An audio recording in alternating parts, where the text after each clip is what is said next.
विद्यार्थी मित्रों नमस्कार। આપણે પ્રકરણ 1 વિદ્યુત ભાર અને વિદ્યુત ક્ષેત્ર સંપૂર્ણ અભ્યાસ કર્યો છે। હવે આપણે પ્રકરણ 2 સ્થિત વિદ્યુત સ્થિતિમાન અને કેપેસિટન્સ મતલબ ઇલેક્ટ્રોસ્ટેટિક પોટેન્શિયલ અને કેપેસિટન્સ આપણું બીજું સ્થિત વિદ્યુત શાસ્ત્રનું ચેપ્ટર છે, એને આપણે ભણવું છે। તો એના પહેલા આપણે એક મહત્વનો શબ્દ છે વિદ્યુત ક્ષેત્રનું રેખા સંકલન કોને કહેવાય અને એ રેખા સંકલન કેવી રીતે કરી શકાય। તો આપણે વિદ્યુત ક્ષેત્રનું રેખા સંકલનને સમજવા માટે એક પ્લસ ક્યુ વીજભાર છે, એનું આ એક વિદ્યુત ક્ષેત્ર મતલબ ક્ષેત્ર રેખાઓ બતાવી છે। અસમાન વિદ્યુત ક્ષેત્રની ક્ષેત્ર રેખાઓ બતાવી છે। આ વિદ્યુત ક્ષેત્ર છે। એ વિદ્યુત ક્ષેત્રની અંદર બે બિંદુઓ એ અને બી પસંદ કરેલા છે, મતલબ યાદચ્છિક માર્ગ એક યાદચ્છિક વક્ર એ બી પસંદ કરેલો છે। આ સમગ્ર વક્રને નાના નાના સૂક્ષ્મ રેખાખંડોમાં વિભાગેલો કલ્પીએ છીએ। આ delta L1, delta L2, delta L3 નમૂનાનો ડેલ્ટા L બતાવે છે। આ સમગ્ર માર્ગને નાના નાના સૂક્ષ્મ સદિશ રેખાખંડો એ થી બી તરફ આપણે વિભાગેલા છે મોટી સંખ્યામાં। ખંડ અત્યંત સૂક્ષ્મ છે માટે દરેક ખંડ પાસેનું વિદ્યુત ક્ષેત્ર જે તે ખંડ પૂરતું અચળ ગણી શકાય। તો એક નમૂનાનો ખંડ ડેલ્ટા L બતાવ્યો છે, એ પાસેનું વિદ્યુત ક્ષેત્ર E છે અને ડેલ્ટા L અને E સદિશ વચ્ચેનો ખૂણો થીટા છે। તો સૂક્ષ્મ કાર્ય કેટલું કરવું પડે? તો આપણે જાણીએ છીએ કાર્ય બળ અચળ હોય ત્યારે કાર્ય શોધવું હોય તો બળ અને સ્થાનાંતરનો ડોટ ગુણાકાર કરવો પડે। તો ડેલ્ટા W સૂક્ષ્મ કાર્ય ડેલ્ટા L જેટલું સૂક્ષ્મ સ્થાનાંતર કરાવીએ કોઈ વીજભારને, તો અહીંયા ક્યુ વીજભાર કાં તો એકમ વીજભાર છે, એને આપણે એ થી ક્યાં લઈ જવું છે બી, તો એ સૂક્ષ્મ કાર્ય કેટલું હશે? તો એકમ ધન વીજભારની કલ્પના કરીએ છીએ અહીંયા। તો વિદ્યુત ક્ષેત્ર E અને સૂક્ષ્મ રેખાખંડ સદિશ ડેલ્ટા L નો ડોટ ગુણાકાર E ડોટ ડેલ્ટા L, આ બળ જ કહેવાય। એકમ વીજભાર પર લાગતું બળ એટલે વિદ્યુત ક્ષેત્ર, એટલે આ બળ છે, બળ અને સ્થાનાંતરનો ડોટ ગુણાકાર કેવું તો E delta L cos theta, theta એટલે બે વચ્ચેનો ખૂણો। તો આપણે એ થી બી સમગ્ર માર્ગ પરનું ટોટલ કાર્ય શોધવું હોય તો આવા બધા જ રેખાખંડો માટેના સૂક્ષ્મ કાર્યો ગણવા પડે અને એમનો બેઝિક સરવાળો, તો WAB શોધવું હોય તો સિગ્મા બધા જ delta L E dot delta L કહેવાય અને ડેલ્ટા L ટેન્ડ્સ ટુ 0 લઈએ તો આ સરવાળો સંકલન સ્વરૂપે લખી શકાય। તો WAB ઇઝ ઇક્વલ ટુ સંકલન A થી B E ડોટ DL કહેવાય। અને આને વંચાઈશું વિદ્યુત ક્ષેત્રમાં વિદ્યુત ક્ષેત્ર E નું બે બંધ માર્ગ ટૂંકમાં બે બિંદુઓ A અને B વચ્ચેનું રેખા સંકલન, પસંદ કરેલો માર્ગ AB છે એના A અને B બિંદુઓને એ બિંદુઓ પરનું રેખા સંકલન। તો વંચાઈશું વિદ્યુત ક્ષેત્ર E નું બે બિંદુઓ A અને B વચ્ચેનું રેખા સંકલન। તો આ રીતે આપણે રેખા સંકલનને લખી શકીએ। હવે જુઓ રેખા સંકલન ડોટ ગુણાકાર છે, તો વિદ્યુત ક્ષેત્રનું રેખા સંકલન અદિશ રાશિ છે। વિદ્યુત ક્ષેત્રનું રેખા સંકલન કેવી રાશિ ગણાય? અદિશ। એનો SI એકમ નક્કી કરવો હોય તો આપણે જાણીએ છીએ વિદ્યુત ક્ષેત્રનો newton by coulomb into metre. વિદ્યુત ક્ષેત્રનો બીજો એકમ E બરાબર V બાય D, તો વોલ્ટ પ્રતિ મીટર ઇન્ટુ મીટર, એટલે ઉડી જાય અને આ એકમને આપણે વોલ્ટ પણ કહીશું। પણ ન્યૂટન ઇન્ટુ મીટર કાર્ય બરાબર બળ ગુણ્યા સ્થાનાંતર, તો જૂલ કહેવાય. તો વોલ્ટનું બીજું નામ જૂલ પ્રતિ કુલમ પણ કહેવાય. એનો મતલબ વિદ્યુત ક્ષેત્રના રેખા સંકલનના 3 એકમો કયા? ન્યૂટન ઇન્ટુ મીટર પ્રતિ કુલમ, એનું બીજું નામ વોલ્ટ અને ત્રીજું નામ જૂલ પ્રતિ કુલમ છે. પારિમાણિક સૂત્ર જૂલ m1L2T-2 Q ની -1, પણ Q ની જગ્યાએ Q બરાબર IT T1A1 મૂકી દો અને સાદુરૂપ આપીએ તો m1L2T-3A-1. આ રેખા સંકલનનું પારિમાણિક સૂત્ર. હવે તો આપણે સાબિત કરવું છે કે વીજભાર છે એના વિદ્યુત ક્ષેત્રમાં કોઈ એકમ ધન વીજભાર છે કાં તો Q વીજભાર છે, એને ક્ષેત્રમાંના એક બિંદુએથી બીજા બિંદુએ લઈ જઈએ છીએ. તો આ માટે અને જાળવીને લઈ જઈએ છીએ, મતલબ પ્રવેગ રહિત ગતિ કરાવીએ છીએ, અચળ ઝડપથી સમતોલન સ્થિતિમાં રાખીને ગતિ કરાવીએ છીએ. તો આ માટે ક્ષેત્રની વિરુદ્ધમાં કરવું પડતું કાર્ય છે, મતલબ રેખા સંકલન, એ પસંદ કરેલા માર્ગ પર આધાર રાખતું નથી, પરંતુ પ્રારંભિક અને અંતિમ સ્થિતિ પર આધાર રાખે છે. તો આને આપણે સમજવા માટે આપણે થોડી આકૃતિમાં ચેન્જ કરીએ છીએ.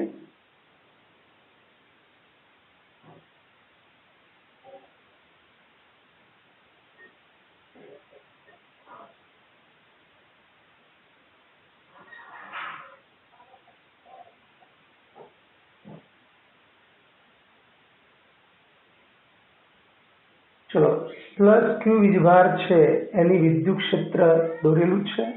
એ વિદ્યુત ક્ષેત્રમાં એક બિંદુ A છે, ત્યાંથી એકમ ધન વીજભારને કે ક્યુ વીજભારને આપણે ક્યુ વીજભાર કહીએ છીએ, એને A થી B લઈ જવો છે. અને A થી B લઈ જવા માટે આપણે બે માર્ગ પસંદ કરીએ છીએ. આ એક વક્ર માર્ગ A થી C સુધીનો, અને પછી C થી B લઈ જઈએ છીએ. આ પહેલો માર્ગ છે. તો આના માટેનું ટોટલ કાર્ય ગણીશું. અને એક બીજો A થી આપણે D લઈ જઈશું, અને પછી D થી B લઈ જઈશું. અને ADB એક બીજો માર્ગ, ACB પહેલો માર્ગ, ADB બંને કાર્યો ગણીશું અને સરખા સાબિત કરવા પડે. તો જોઈએ, પહેલો માર્ગ ACB છે, આ માટેનું કાર્ય ગણવું છે. તો પહેલા ક્યુ વીજભારને A થી C આ વક્ર માર્ગે લઈ જઈએ છીએ, નાના નાના ખંડો. આ એક નાનો ખંડ DR અથવા DI, આ બિંદુ પાસેનું વિદ્યુત ક્ષેત્ર, અને એ પરસ્પર લંબ છે. તો અહીંયા E અને DR અથવા DL પરસ્પર લંબ છે, માટે E ડોટ DL 0 થાય. માટે WAC, તો સંકલન A થી C સુધી લઈ જવા માટે કરવું પડતું કાર્ય એટલે વિદ્યુત ક્ષેત્રનું બે બિંદુઓ વચ્ચેનું રેખા સંકલન. તો A થી C E ડોટ DR અથવા DL લખી શકાય. પણ E અને DR અથવા E અને DL પરસ્પર લંબ છે, માટે આ A થી C સુધીના સમગ્ર માર્ગ પરનું રેખા સંકલન ટોટલ કાર્ય 0 થશે. પણ હવે જોજો, વીજભાર Q છે એ C બિંદુએ આવે, તો C બિંદુ પાસેના વિદ્યુત ક્ષેત્રના કારણે એના ઉપર બળ લાગે, અને બળ લાગે તો વિદ્યુત ક્ષેત્રની દિશામાં એ પ્રવેગિત થાય અપાકર્ષણના કારણે. પણ આપણે એ વીજભારને પ્રવેગ રહિત ગતિ આપવી છે, સમતોલનમાં જાળવી રાખીને એને ગતિ કરાવવી છે. તો અહીંયા વિદ્યુત ક્ષેત્ર E હોય તો આ બિંદુએ ક્યુ વીજભાર પર કેટલું બળ લાગે? QE બળ લાગે, અને એટલું જ બળ, બાહ્ય બળ, જેટલું વિદ્યુત બળ લાગે છે એટલું જ બાહ્ય બળ ક્ષેત્રની વિરુદ્ધ દિશામાં આપણે લગાડી દઈએ, જેથી ટોટલ બળ કેટલું થાય? 0. અને બળ 0 હોય તો આપણે એને પ્રવેગ રહિત ગતિ આપી શકીએ અને નાના નાના સૂક્ષ્મ સ્થાનાંતરો આપતા આપતા એને આપણે સી થી બી સુધી લઈ જઈશું. અને આના માટે આ જે વિદ્યુત ક્ષેત્ર છે એની વિરુદ્ધ દિશામાં બાહ્ય બળ લગાડવું પડ્યું, તો વિદ્યુત ક્ષેત્રની વિરુદ્ધમાં કરવું પડતું કાર્ય શોધવું છે. તો સી થી બી સુધી, તો ડબલ્યુ સી થી બી, તો માઇનસ કેમ લખ્યું? વિદ્યુત ક્ષેત્રની વિરુદ્ધ દિશામાં આપણે વિદ્યુત ક્ષેત્ર વડે જેટલું બળ લાગે છે એટલું જ બળ વિરુદ્ધ દિશામાં લગાડ્યું છે. તો માઇનસ સી થી બી એફ ડોટ ડીઆર, બળ અને સ્થાનાંતરનો ડોટ ગુણાકાર. પણ ક્યુ વીજભાર પર કેટલું બળ લાગે? ક્યુ ડોટ ડીઆર લખાય સી થી બી. પણ પ્લસ ક્યુ વીજભારથી ધારો કે આર અંતર સમજો, તો આર અંતરે વિદ્યુત ક્ષેત્રનું સૂત્ર શું આવે? કે ક્યુ અપોન આર સ્ક્વેર, બિંદુવતનું સૂત્ર. અને એ આ દિશામાં છે એટલે એકમ સદિશ આર કેરેટ. નાના નાના સ્થાનાંતરો પણ એ જ દિશામાં છે માટે D R dot R caret. R caret dot R caret 1 થઈ જાય તો કે ક્યુ માઇનસ ક્યુ અચળ બહાર રાખ્યા. સી થી બી આર રેસ ટુ -2 થશે, ઉપર લઈ જઈએ તો બધું અચળ બહાર રાખો. R raise to -2 D R minus K Q small ક્યુ. હવે આનું સંકલન જાણીએ છીએ, એક ઘાત ઉમેરો -2 + 1 -1, એટલી જ ઘાત છેદમાં -1. હવે મર્યાદાઓમાં આપણે પ્લસ ક્યુ ની સાપેક્ષે સી બિંદુનું અંતર અથવા સ્થાન સદિશ આરસી સમજો, અને એ જ રીતે પ્લસ ક્યુ ની સાપેક્ષે એ બિંદુનું અંતર આરએ સમજો. અને આરસી અને આરએ સરખું છે, એક જ વર્તુળના પરના બે બિંદુઓ છે. તો આને માઇનસ ભાગ્યા માઇનસ પ્લસ થઈ જાય. આ 1/r લખીએ છીએ અને અહીંયા સી બિંદુનો સ્થાન સદિશ આરસી, બી બિંદુનો આરબી. પહેલી ઉપલી મર્યાદા મુકાય તો કે ક્યુ સ્મોલ ક્યુ 1/r, આરબી આરસી છે તો કે ક્યુ સ્મોલ ક્યુ 1/rb -1/rc. આટલું કાર્ય મળે. ક્ષેત્રની વિરુદ્ધમાં હોય એટલે પહેલી અંતિમ બિંદુ 1/rb ભાગ્યા -1/rc લખવાનું. આ ધ્યાન રાખજો. ચલો ટોટલ કાર્ય ડબલ્યુ એસી પ્લસ ડબલ્યુસીબી એટલે ટોટલ કાર્ય કહેવાય, પણ આ 0 છે એટલે ટોટલ કાર્ય પણ કે ક્યુ સ્મોલ ક્યુ 1/rb -1/ra. આરએ કેમ લખ્યું? તો આરસી અને આરએ સરખા છે એટલે આરસી ની જગ્યાએ આપણે આરએ લખ્યું છે. ચલો એ જ રીતે બીજો માર્ગ એ થી ડી અને પાછું ડી થી બી, અને પહોંચાડીએ છીએ તો એ થી બી સુધી જ પહોંચાડીએ છીએ. ચલો ડબલ્યુએડી કહીએ પહેલું, તો ક્ષેત્રની વિરુદ્ધમાં અહીંયા પણ તો માઇનસ એ થી ડી ક્યુ ડોટ ડીઆર છે. અને સીધું જવાબ લખું છું કે ક્યુ સ્મોલ ક્યુ 1/ અંતિમ બિંદુનો સ્થાન સદિશ -1/ પ્રારંભિક, ડાયરેક્ટ લખ્યું છે.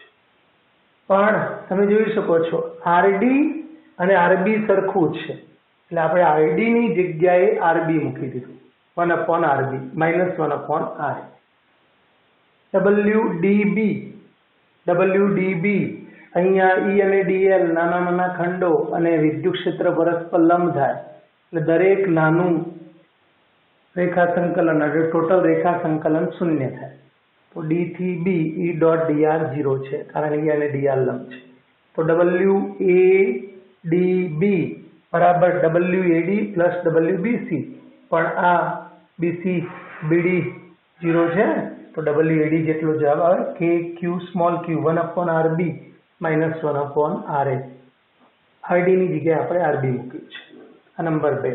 તો જો એકમાં કે ક્યુ સ્મોલ ક્યુ 1/rb -1/rb, 2 માં પણ એના એ સૂત્ર છે તો 1 અને 2 પરથી એ સી બી માર્ગે કાર્ય હોય કે એ ડી બી માર્ગે અથવા કોઈ ત્રીજો માર્ગ પસંદ કર્યો હોય, એ ડી ડેશ બી માર્ગ, તો પણ કાર્ય આના જેટલું જ મળે. એનો મતલબ વિદ્યુત ક્ષેત્રમાં કોઈ વીજભાર ક્યુ હોય કે એકમ ધન વીજભાર હોય, અહીંયા એકમ ધન વીજભાર હોય તો સ્મોલ Q1 લેવાય, તો ક્યુ વીજભાર હોય કે એકમ વીજભાર હોય અને એને સમતોલનમાં રાખી પ્રવેગ રહિત ગતિ આપી ક્ષેત્રમાંના એક બિંદુએથી પ્રારંભ બિંદુએથી બીજા અંતિમ બિંદુએ લઈ જવા માટે ક્ષેત્ર વડે કરવું પડતું, ક્ષેત્રની વિરુદ્ધમાં કરવું પડતું કાર્ય એ પસંદ કરેલા મતલબ બે બિંદુઓને જોડતા માર્ગ પર આધાર રાખતું નથી, પરંતુ તે બે બિંદુઓના સ્થાન પર આધાર રાખે છે. ફરી વાર ધ્યાન રાખજો, વિદ્યુત ક્ષેત્ર છે એમાં કોઈ વીજભાર ક્યુ હોય કે એકમ ધન વીજભાર છે અને ક્ષેત્રમાંના એક બિંદુએથી ક્યાં બીજા બિંદુ સુધી સમતોલનમાં રાખી મતલબ પ્રવેગ રહિત ગતિ કરાવવા માટે વિદ્યુત ક્ષેત્રની વિરુદ્ધમાં કરવું પડતું કાર્ય તે બે બિંદુઓને જોડતા માર્ગ પર આધાર રાખતું નથી, પરંતુ પ્રારંભિક સ્થાન અને અંતિમ સ્થાન પર આધાર રાખે છે. સૂત્રમાં અંતિમ સ્થાનનો સ્થાન સદિશ આવે છે, પ્રારંભિક સ્થાનનો પણ સ્થાન સદિશ આવે છે. આ એક ધ્યાન રાખજો. આ રીતે આપણે વિદ્યુત ક્ષેત્રનું રેખા સંકલન અને એક છે. પણ બીજું, પ્રારંભિક સ્થાનથી અંતિમ સ્થાને લઈ જાઓ છો સમતોલનમાં અને ક્ષેત્ર વિરુદ્ધ કરવું પડતું કાર્ય પસંદ કરેલા માર્ગ પર આધાર રાખતું નથી, પરંતુ પ્રારંભિક અને અંતિમ સ્થાન પર આધાર રાખે. આવી ખાસિયત ધરાવતું બળ છે એને સંરક્ષી બળ કહેવાય. માટે વિદ્યુત ક્ષેત્ર એ કેવું કહેવાય? સંરક્ષી બળ છે. માટે વિદ્યુત ક્ષેત્ર ઉત્પન્ન કરતું ક્ષેત્ર એ પણ સંરક્ષી ક્ષેત્ર કહેવાય. એ મિત્રો ધ્યાન રાખજો. મિત્રો હવે અહીંયા જરૂર ધ્યાન રાખજો. સંરક્ષી બળો કયા છે? તો એક તો ગુરુત્વાકર્ષી બળ છે, વિદ્યુત બળ મતલબ કુલંબ બળ છે, સ્પ્રિંગ બળ છે, ચુંબકીય બળ છે. આ બધા સંરક્ષી બળો કહેવાય. કાર્ય છે માર્ગ પર નહીં પણ પ્રારંભિક અને અંતિમ સ્થાન પર આધાર રાખે. સંરક્ષી બળો. વિદ્યુત ભાર પર થતા કાર્યની માહિતી આપતી રાશિઓ. તો આપણે વિદ્યુત ભાર પર થતું કાર્ય વિદ્યુત ક્ષેત્રની મદદથી પણ જાણી શકીશું અને વિદ્યુત સ્થિતિમાન વડે પણ જાણી શકીશું. એકબીજા ઉપરથી મેળવી શકાતી બે રાશિઓ આપણે આગળ જોઈશું. દાખલામાં વિદ્યુત ક્ષેત્ર વડે વિદ્યુત સ્થિતિમાન મળશે અને વિદ્યુત સ્થિતિમાન વડે વિદ્યુત ક્ષેત્ર મળશે. વિદ્યુત ક્ષેત્રમાં પસંદ કરેલા માર્ગ પર વિદ્યુત ક્ષેત્રનું પસંદ કરેલા માર્ગ AB પરનું રેખા સંકલન. સંકલન A થી B E dot dl. A થી B E એટલે F by Q dot dl આવે અને F dot dl A to B, A થી B સુધીનું કાર્ય મળે. અહીંયા વિદ્યુત ક્ષેત્ર વડે થતું કાર્ય બાય Q. તો KQ1 પ્રારંભિક સ્થાનનો સ્થાન સદિશ -1 અંતિમ. અહીં માઇનસ નથી લખ્યું. જો માઇનસ લખીએ તો અંતિમ સ્થાનનો સ્થાન સદિશ આગળ લખવાનો. આપણે માઇનસ વાળું યાદ રાખીશું. તો KQ સ્મોલ Q 1 અંતિમ બિંદુનો સ્થાન સદિશ -1 પ્રારંભિક બિંદુ. આગળ માઇનસ ક્ષેત્રની વિરુદ્ધમાં સદિશ રાશિને તો જોયું. આ કાર્ય મુસાફરીના પ્રારંભિક અને અંતિમ સ્થાન પર આધાર રાખે, પરંતુ જોડતા માર્ગ પર આધાર રાખતો નથી. બંધ માર્ગ પર વિદ્યુત ક્ષેત્રનું રેખા સંકલનનું મૂલ્ય 0 મળે. કેવી રીતે? ચલો, સંકલન A થી B E ડોટ dl એનો જવાબ મળશે આપણને. અને હવે B બિંદુએથી શરૂ કરી એ જ એકમ ધન વીજભાર કે Q વીજભારને બીજા કોઈ માર્ગે ગતિ કરાવી ફરી પાછું પ્રારંભ બિંદુએ પાછો લાવું છું. તો એમાં સંકલન શું આવશે? બી થી એ ઈ ડોટ ડીએલ, પણ બી થી એ ને માઇનસ એ થી બી લખાય એટલે ટોટલ સરવાળો 0 થાય. તો બંધ માર્ગ પરના વિદ્યુત ક્ષેત્ર રેખા સંકલનનું મૂલ્ય શૂન્ય મળે છે. અર્થાત સંકલન ઈ ડોટ ડીએલ બંધ માર્ગ, આ સંકલનનું ચિહ્ન એના ઉપર આવું વર્તુળ કર્યું હોય એ શું સૂચવે છે? બંધ માર્ગ પરનું, અને પાછળ ડીએલ છે એટલે રેખા સંકલન. સંકલન ઈ ડોટ ડીઆર બરાબર 0. આમ વિદ્યુત ક્ષેત્ર આવી ખાસિયત ધરાવે ને, બંધ માર્ગ પરનું રેખા સંકલન શૂન્ય, તો વિદ્યુત ક્ષેત્ર સંરક્ષી ક્ષેત્ર છે અને વિદ્યુત બળ પણ સંરક્ષી બળ છે. તો કાર્ય ઉર્જા પ્રમેય અહીં અચળ ઝડપથી ગતિ કરાવીએ છીએ, માટે ગતિ ઉર્જામાં થતો ફેરફાર 0 હોય અને ટોટલ કાર્ય પણ 0 છે. માટે કાર્ય ઉર્જા પ્રમાણે એક્ઝામ્પલ માટે ખાસ W બરાબર ડેલ્ટા કે, કાર્ય એટલે બળ અને સ્થાનાંતરનો ડોટ ગુણાકાર, તો બળ ગુણ્યા સ્થાનાંતર, અંતિમ ગતિ ઉર્જા માઇનસ પ્રારંભિક ગતિ.